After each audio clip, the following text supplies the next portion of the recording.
नमस्ते। ओवरव्यू में आपका स्वागत है। हमेशा की तरह तीन विषय। सरकार को उत्तराखंड टनल त्रासदी का रास्ता क्या दिख रहा है। दूसरा, क्या स्टालिन अखिलेश यादव के साथ इंडिया गठबंधन में प्रेशर ग्रुप बना रहे हैं। और तीसरा, धनखड़ जी का 2027 में होने वाले राष्ट्रपति चुनाव का प्रचार शुरू हो गया है। इन तीनों विषयों पे बात करने से पहले आपसे आग्रह, चैनल को सब्सक्राइब करें, दोस्त मित्रों से कहें सब्सक्राइब करने को, और अगर हो सके तो चैनल की मेंबरशिप भी ले लें। मेंबरशिप का मतलब कि आपको एक छोटी रकम हमें हर महीने आर्थिक सहयोग के रूप में देनी होती है, और अगर आप हर महीने का फाइनेंशियल कमिटमेंट नहीं करना चाहते हैं तो एक बार एक मुश्त वन टाइम भी आप हमारा आर्थिक सहयोग कर सकते हैं। आपके इस आर्थिक सहयोग से हमें चैनल चलाने में आसानी रहती है। तो अब सबसे पहली बात, सरकार को उत्तराखंड टनल त्रासदी का रास्ता क्या दिख रहा है। ये बात मैं इसलिए कह रहा हूं कि कुछ चीजें थोड़ी दृष्टि साफ नहीं हो रही। उत्तराखंड टनल के मैं बात करूं उससे पहले मैं अडानी जी का एक कल उनकी कंपनी की तरफ से एक स्टेटमेंट आया है, वक्तव्य, वो मैं आपको दिखाना चाह रहा हूं। ये जो वक्तव्य आप देखिए उसमें कह रहे हैं कि हमारा इससे कोई मतलब नहीं है हमारा। तो मतलब कभी कभी मुझे लगता है कि आपसे किसी ने पूछा आपसे मतलब है, आप क्यों ये कह रहे हैं, आप जबरदस्ती कह रहे हैं, या चोर की दाढ़ी में तिनका वाला कोई काम है। खैर, इस मतलब मैंने सिर्फ इसलिए इसको रिकॉर्ड पे ले आया कि एक वक्तव्य उनकी तरफ से इस तरह का आया है। अब इधर ये पिछले 15-16 दिन से चल रही है कार्रवाई, कैसे रेस्क्यू ऑपरेशन हो, कैसे बचाया जाए। और अमेरिका से एक ऑगर मशीन लाई गई थी जो कट करके और उसके बाद वो ह्यूम पाइप को अंदर ढकेलती थी। ये सब चल रहा है कि 30 इंच डाया का, मतलब 2.5 फीट डाया का एक ह्यूम पाइप अंदर डाला जा रहा है, इत्यादि इत्यादि। उसमें अब सफलता नहीं मिल रही। ये तय हो गया कि अब वो काम नहीं करेगा। इसकी थोड़ी टेक्निकल पार्ट ये समझ लें, सिर्फ एक समझने के लिए सिर्फ, कि वो जो जहां पे ये फंसे हैं और जहां से टनल मतलब जहां से ये पाइप डाला जा रहा है, जहां से वो निकलेंगे, वो 57 मीटर से 57 मीटर। ये जो ऑगर मशीन जो अमेरिका की थी, जो अंदर पाइप को डाल रही थी और ड्रिल भी कर रही थी, वो 48 मीटर तक पहुंच गई थी। तो टेक्निकली वो 9 मीटर दूर रह गई थी। लेकिन फिर उसका उस मशीन गड़बड़ हुई, उसके मैं उस डिटेल में नहीं जा रहा हूं, आप रोज उसको पढ़ रहे हैं। तो जब वो वापस हुई है तो वो 45 मीटर तक वो ह्यूम पाइप पहुंचा है। तो अब वो अभी अभी भी 12 मीटर दूर थे जब दूसरे लोगों को बुलाया गया है। ये उसकी स्थिति 12 मीटर दूर है। जैसे अभी जो मैं उसमें भी आऊंगा, उससे पहले ही समझ लें, अब बुलाया गया है रैट होल माइनर्स की टीम को।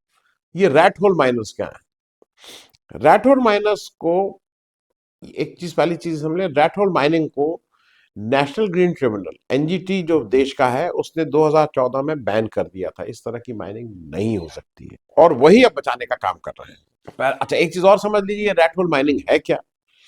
नॉर्थ ईस्ट में ये कोल माइनिंग की जाती है, खास करके मेघालय और मणिपुर में, जहां पे सॉफ्ट कोयला है।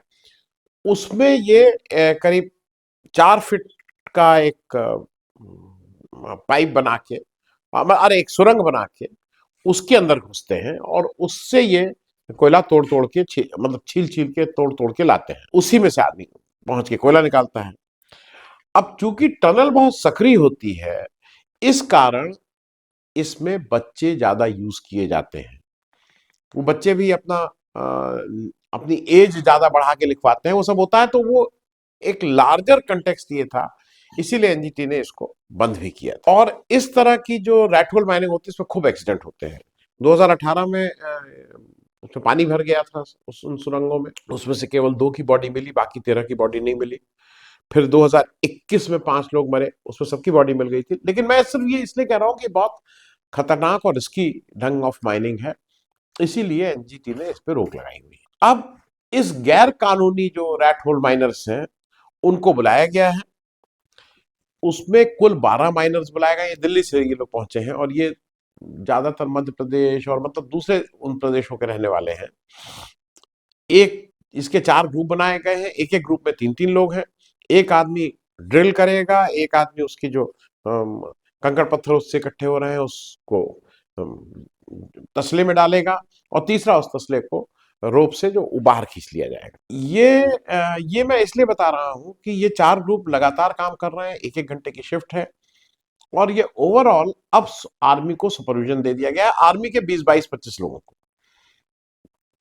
अब मैं 2-3 प्रश्न उठाऊंगा जो आपसे और हमसे कंसर्न है। पहला तो यह है कि मूल प्रश्न यही है कि इन्वायरमेंट और पर्यावरण के साथ जो आप छेड़छाड़ कर रहे हैं, उसका एक परिणाम है, आप मानिए चाहे मत मानिए। आप इस पे लाख आयोग बिठा लीजिए, कुछ कर लीजिए। दूसरा ये है कि ये जिन लोगों को आप इस तरह का काम देते हैं, इसमें नवयुग शायद वो एजेंसी है, उनको इसका एक्सपीरियंस है कि नहीं है, क्योंकि आप अगर छोटे अंबानी जी को रफाल बनाने का काम देते हैं तो इसी तरह का कुछ ना कुछ होगा। नवयुग के ऊपर अभी भी है, वो महाराष्ट्र में कोई नेशनल हाईवे अथॉरिटी के कहीं उसकी मतलब उसकी खराब डिजाइनिंग की वजह से, उसके खराब उसके चलते एक्सीडेंट हो गया है, लोग मरे हैं। तो एक तो ये है।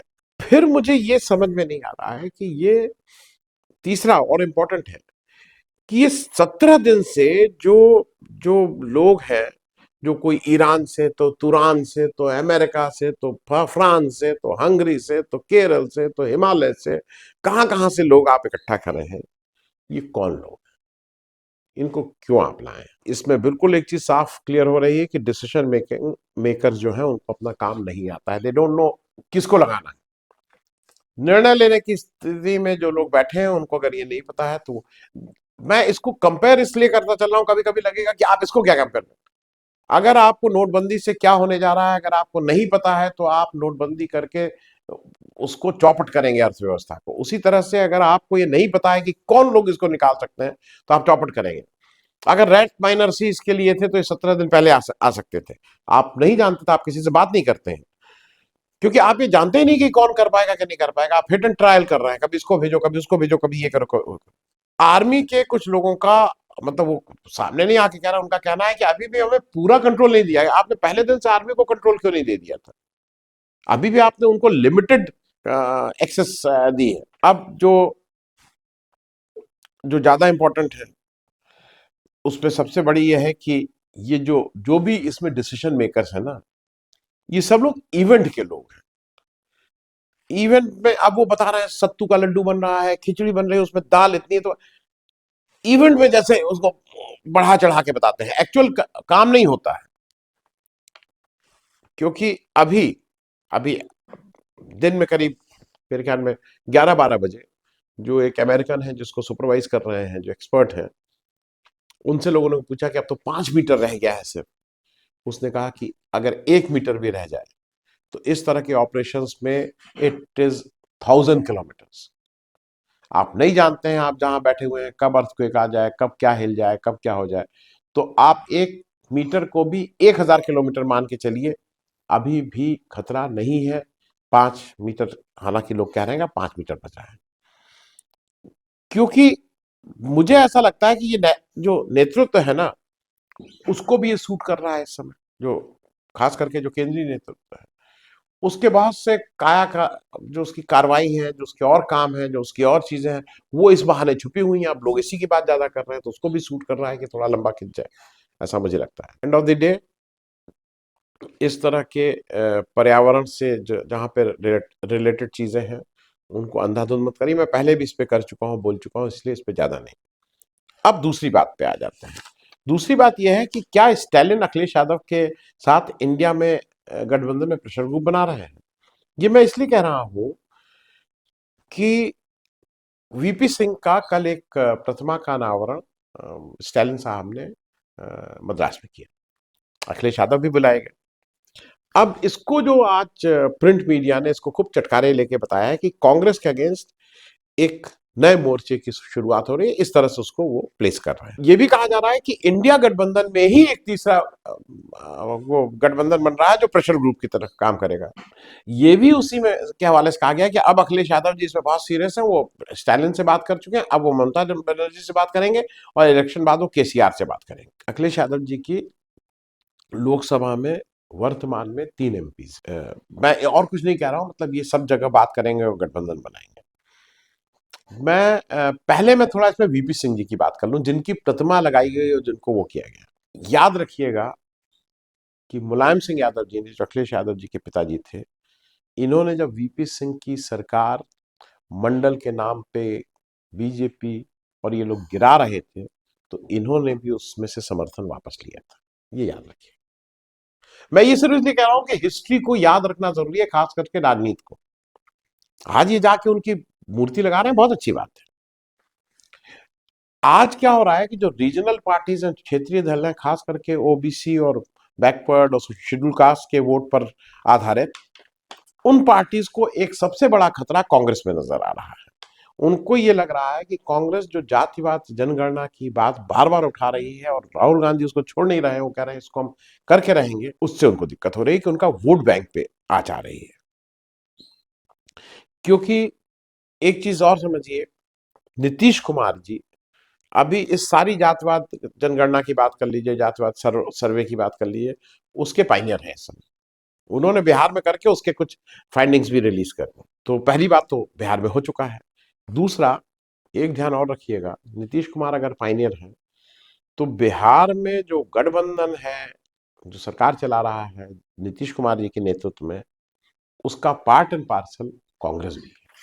तो उस निर्णय में कांग्रेस का भी कहीं ना कहीं कोई ना कोई हाथ है। एक मुझे ऐसा लगता है कि अखिलेश यादव जी को एक चीज जल्दी से जल्दी समझना होगा कि मंडल कमीशन की सिफारिश लागू करने वाले वीपी सिंह बैकवर्ड नहीं थे, वो अपर कास्ट से आते थे। वैसे ही राहुल गांधी अगर कास्ट सर्वे की बात कर रहे हैं और उसको, उसकी विसंगतियों को दूर करने की बात कर रहे हैं, उसके कोटा की बात कर रहे हैं, तो वो जरूरी नहीं है कि वो बैकवर्ड हो। क्योंकि अखिलेश यादव जी, शायद आपका बैकवर्ड होना आपको अधिकार नहीं देता है कि केवल आप ही ये बात करेंगे। मतलब आपको ये बुरा लग रहा है ना कि बैकवर्ड की बात मुझे, मेरे अलावा दूसरा क्यों कर रहा है। दूसरे ने भी की थी और दूसरे को भी हक है इस बात करने का, चाहे वो लोहिया रहे हो, चाहे जेपी रहे हो, और चाहे वीपी सिंह रहे हो। कि अब मैं एक दो चीजें जरा अखिलेश यादव जी आपके लिए कह दूं। देखिए, आप जिस भी गठबंधन में हैं, आपको ये हो सकता है आप इसमें कंफर्टेबल हो, लेकिन एक घटक दल को हरदम शंका की दृष्टि से देखा जाए, क्या ये उसके लिए ठीक है? क्योंकि आपका किसी से कंपैरिजन नहीं। मैं बार बार इसलिए कह रहा हूं कि भाई हम लोग 80 सीट वाले यूपी से है ना, तो 80 सीट वाले यूपी का कोई भी जो नेता है वो पीएम पद का दावेदार होगा, ऐसा नहीं है। जो कौन कितनी सीट जीत के आएगा वो डिसाइड करेगा। और स्ट्रैटेजी पे मैं थोड़ा सा एक आपको जानकारी फिर से दे दूं, याद दिला दूं, जानकारी तो आपको मुझसे ज्यादा होगी, कि आपका जब all time high Samajwadi party के एमपीज आए थे 36 2004 में, और उसके पहले इन 99 में 26 आए थे, और 2009 में आपके थर्ड हाईएस्ट आए थे। मतलब 36 आए थे 2004 में, 99 में 26, और 2009 में 23। पर उस समय 2004 से में या 2009 में जब 10 साल यूपीए की सरकार चली, तो आप यूपीए का धड़ा नहीं थे। आप थोड़ा ठंडे दिल से सोचिएगा कि अगर आप सरकार के में भागीदारी कर रहे होते, तो आप अपनी पार्टी का, अपने लोगों का, इन लोगों का ज्यादा भला कर रहे होते कि सरकार में न रहना।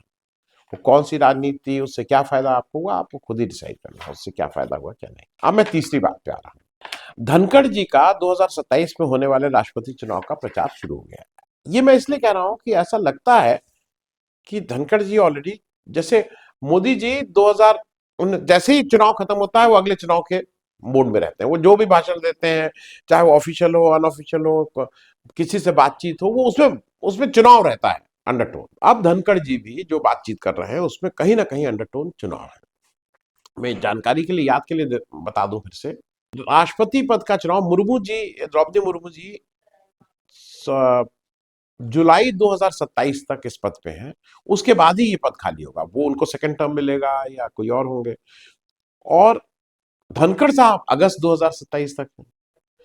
तो 2027 से पहले कुछ होने वाला नहीं। मुझे ऐसा लगता है कि आप जो अभी कर रहे हैं, कल आपने मुंबई में क्या किया? कल आप मुंबई में थे, वहां पे श्रीमद राजचंद्र जी, जो एक बड़े स्पिरिचुअल लीडर हुए हैं, 1867 से 1901 तक रहे, बहुत कम 34 वर्ष में ही उनका निधन हो गया।